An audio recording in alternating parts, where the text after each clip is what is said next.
I'm KT Sunshine, and this is Season 2 of Passport to Adventure. Today, we're going to take a tour down to the Black Sand Beach.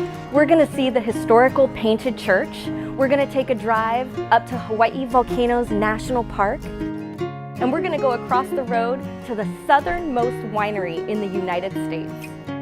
I'm looking forward to our barbecue dinner, drinking some delicious wine, heading over to the Volcano National Park, and ending our night all underneath the stars. So let's load up and hit the road.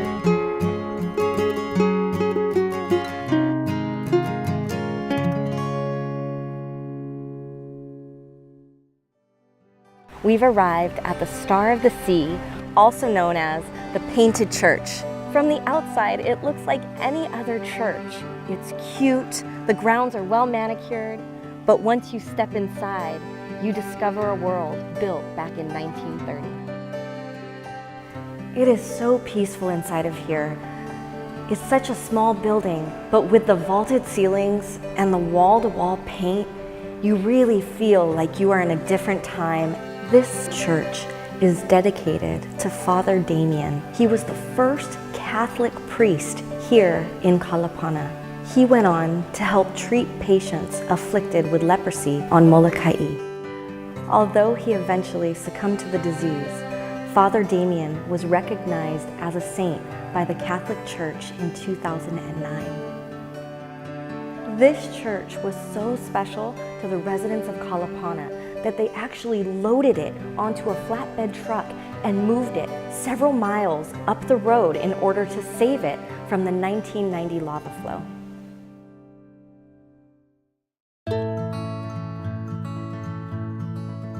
So we're headed out to the Black Sand Beach here, down in Kalapana. The walk to the Kaimu Black Sand Beach is very easy. There's a nice breeze blowing. You've got a lot of plants here. You can see the papaya trees that have grown back. It's an easy cinder path to navigate. But if you come out here after dark, you're gonna definitely wanna bring a jacket, closed-toed shoes, and flashlights. And always make sure that you follow your tour guide's information, advice, and warnings about whatever area you're in here on the Big Island. So we've made it out to the Kaimu Black Sand Beach, and we're standing here amongst the breeze, the ocean spray, and hundreds upon hundreds of coconut trees. Now these trees were brought out as an offering and a blessing by all the residents of the Big Island in thanking Pele for bringing them something so beautiful and for saving the town of Kalapana.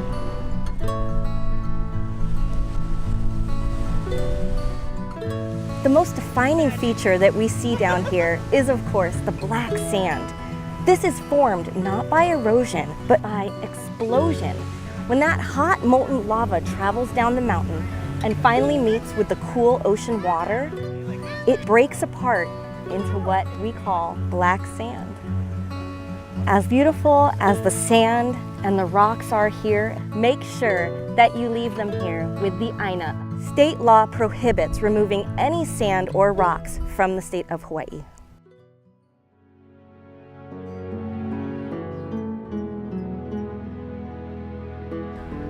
We just got here to Hawaii Volcanoes National Park, and it's a little cooler at this higher elevation.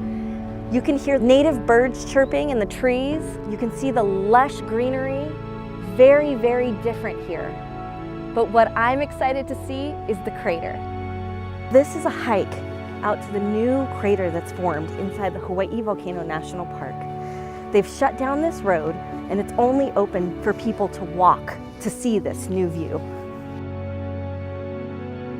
As you can see here, the park is still recovering from the immense volcanic activity, including earthquakes, which have caused these cracks along the road.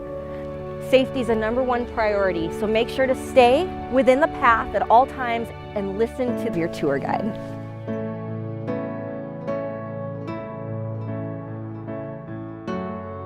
Wow! Oh my gosh! It's so different.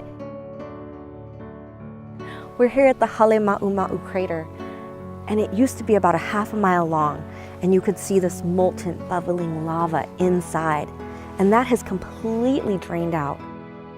So what you're looking at now are just steam vents that are left over, and you have this very barren, desolate crater. It's incredible. The lava dropped out about 1,700 feet. It's collapsed the crater floor, and we've been told that a parking lot has also slid off the side. In the distance, you can see the old lookout point called Jagger Museum, which is condemned, unfortunately, due to ashfall and the volcanic eruption that happened here. It's incredible if you are visiting and seeing this for the first time, and it's also spectacular to see if you are a resident, to be able to see the changes in the topography. This is just so incredible. It's surreal. It's such a different landscape out here with the steam just rolling. What a change.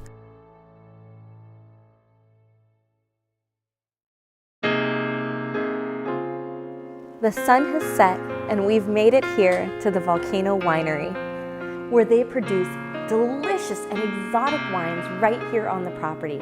We're getting ready to taste wines and meads and teas, and then we're gonna head outside and have a beautiful barbecue dinner.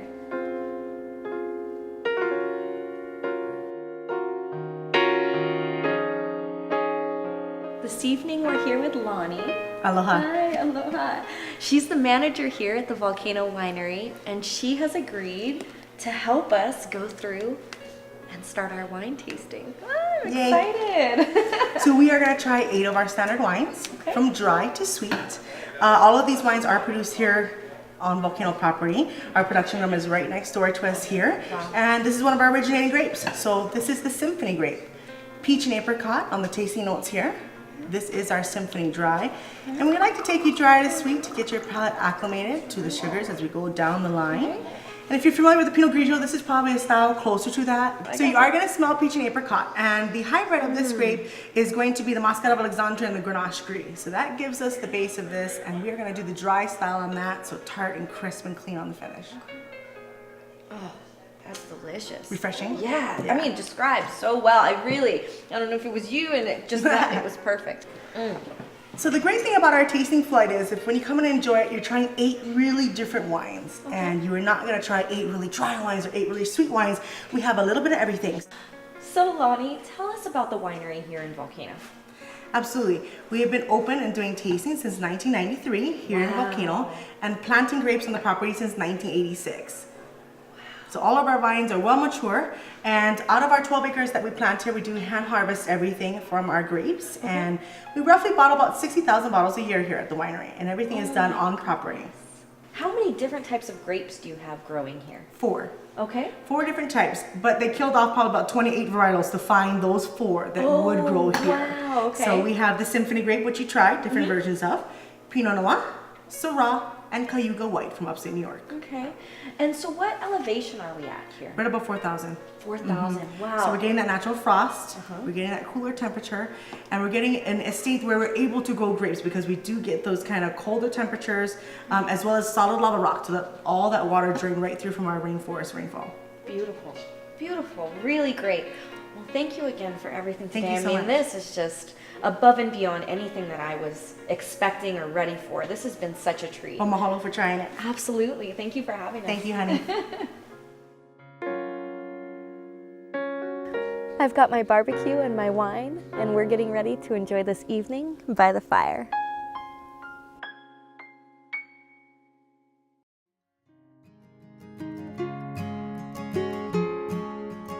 We have come to the end of our day here at the steam vents, and what a great day it has been. These steam vents are really hot and moist, and you can smell the sulfur in them. These steam vents are naturally occurring from the summit of Kilauea. It feels really good in here, but I know once I step out, I'm gonna hit that chilly, cold volcano temperature again. What better way to end the day than here with a steam vent facial? Thank you for joining us on our passport to adventure.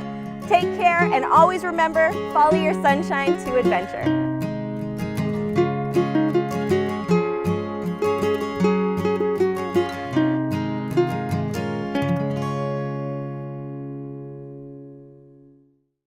Exploration has no season when you're with Kapoho Kind Adventures, bringing the best of the Big Island to your adventure. Call or go online to book your adventure today.